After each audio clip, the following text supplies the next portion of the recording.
Bob. Here's the machine as it looks today. 1964 South Bend. It's a 9A, 4-foot bed. So we'll just start here. It's got the quick change gearbox. This is original paint. It's been taken apart, cleaned out, put new felts in, put back together. That was about 2 years ago. I didn't use it a whole lot. I mean, I used it a little bit.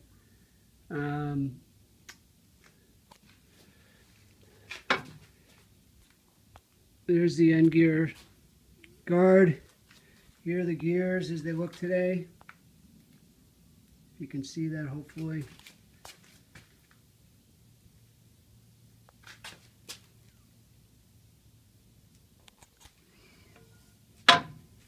Got the serpentine belt on there. It's continuous. That's the original GE motor that came with it, with the original pulley, 110. The only thing not original that is this turnbuckle here. I added that. It was a little bit better than what I was using before. I'll include the original one as well, though. The one modification that I have on it at the moment is this is the handle from a Heavy 10. This is the original. This is the original handle here. That's the original handle. And if you put the original handle up next to the Heavy 10 handle, you can see the difference. The Heavy 10 handle is more beefy. It feels real nice with this handle on it. Very smooth. Condition of the ways today, there's a little bit of wear on the flat, but there's no groove you can catch. I just freshly oiled it, so it looks a little smudgy. But if you can see, there's all the original scrapings that you can see. Even on the bed, you can see the scrapings on the front V-way. And it's just about gone on the V's where I used it. But there's no groove that you can feel or anything like that. There's the back end of the machine. Here's the tailstock. This is the original wheel on it. I had a different wheel on the back. That's the original one. Original wrench. There's the little leveling screw I talked about. Here's the 1-inch thick piece of steel that it's sitting on. This is tapped right, drilled and tapped to accept the bolts. And as you can see, that plate is on the complete, runs the whole length of the bed. The stand was redone by a gentleman in New York on the Practical Machinist web site. I forgot his name, what he goes by. I think it's Ferris Antiques or something like that. Real nice guy. He did this, he blasted it and he repainted it. It's very clean. I don't have the keys for it. And then the one thing I told you I'd throw in, which is really cool, is this project the gentleman was working on for a milling attachment. So you can see somebody welded this up way back when in the 60s.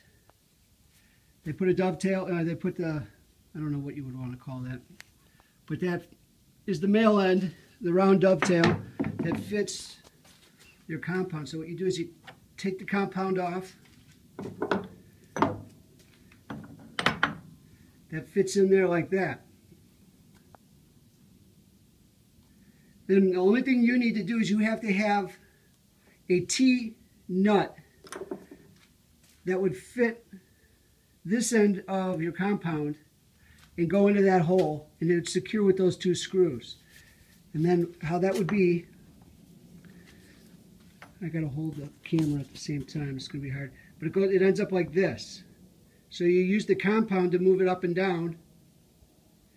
And then what's also included with the project he was working on is the section for your, that fits on the male part of the dovetail from the compound. So it all somehow goes together. God, I don't want to drop this on the machine. Oh, sorry about the camera work. When it goes together, it's going to go just like that, if you can see that. It's really cool. Straight out of Popular Mechanics or something like that.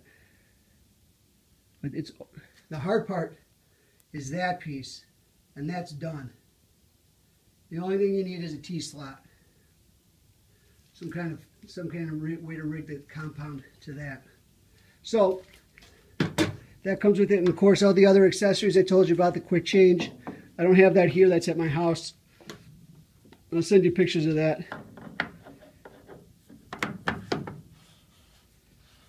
Large dials, of course.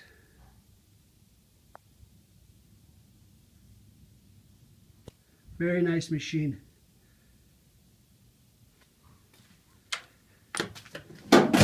I got to wire the motor up still. I left the diagram at home, unfortunately. To give you an idea how much space this thing takes up, here it is from the back end.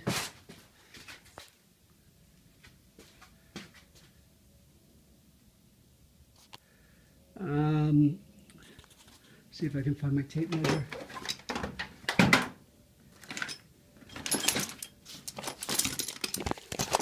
So I know the one dimension you were most concerned about would be from the front of the machine. So when it's engaged, it's about 34, 35 inches is what clearance you need. From front to back, but you can kind of be creative about it, because you see, you could put it like at the end of a wall and stick that through a hole. I've seen people do that. But there's the machine. Hope you like it. Very, very, very gorgeous machine. And of course, I'll sell you a Bridgeport project machine if you want that. Needs a head, I think. That will make sense, right? There's another Bridgeport over there, kind of buried. I have about 15 drill presses in here at the moment. All kinds of stuff. This is one space of, I think, 4 I got at the moment. Every one of them's got all this stuff in it. There's a beautiful old blonde 15-inch. I love that machine. Really cool. Real quiet. All right, back to this though. So let's do it. Hope you enjoy.